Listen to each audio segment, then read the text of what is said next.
মৃত মানুষকে জীবিত করা হজরত ঈসা আলাইহিসসালামের অন্যতম মজিজা ছিল। একবার হজরত ঈসা আলাইহিসসালাম একটি কবরের দিকে ইশারা করে বললেন, কুম বি ইজনিল্লাহ, আল্লাহর হুকুমে ওঠো। তখন সেই কবর থেকে এক ব্যক্তি জীবিত হয়ে বের হয়ে এলেন। হজরত ঈসা আলাইহি ওয়াসাল্লাম দেখলেন সেই ব্যক্তির দাড়ির অর্ধেক কালো আর অর্ধেক সাদা। তিনি জিজ্ঞাসা করলেন, এটা কিভাবে হলো? লোকটি বলল, হে ঈসা ইবনে মরিয়ম, যখন আমি মারা যাচ্ছিলাম তখন আমার দাড়ি পুরো কালো ছিল, কিন্তু যখন আপনি আমাকে ডাকলেন আমি ভাবলাম কিয়ামত শুরু হয়ে গেছে।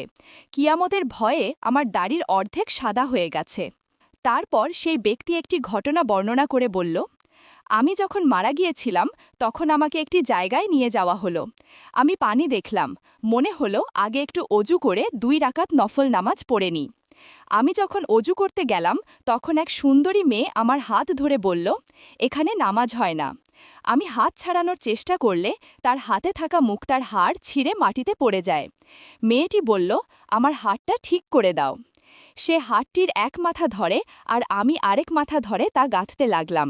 ঠিক সেই সময় হে আল্লাহর নবী, আপনি আমাকে ডাকলেন। লোকটি আরও বলল, হে নবী, আমাকে মরে 6000 বছর হয়ে গেছে, কিন্তু এখনও মৃত্যুর সময়ের সেই যন্ত্রণার তেতো স্বাদ আমার গলায় লেগে আছে। আমার জন্য আল্লাহর কাছে দোয়া করুন যেন আমাকে আর কখনো সেই মৃত্যু যন্ত্রণা না দেওয়া হয়। তারপর হজরত ঈসা আলাইহি ওয়াসাল্লাম আল্লাহর কাছে দোয়া করলেন এবং লোকটি পুনরায় তার কবরের মধ্যে ফিরে গেল। এই ঘটনাটি আমাদের শেখায়, আল্লাহ তাআলা চাইলে 6000 বছরকেও 6 মিনিটের মতো ছোট করে দিতে পারেন। নিশ্চিতভাবেই আল্লাহ সর্বশক্তিমান।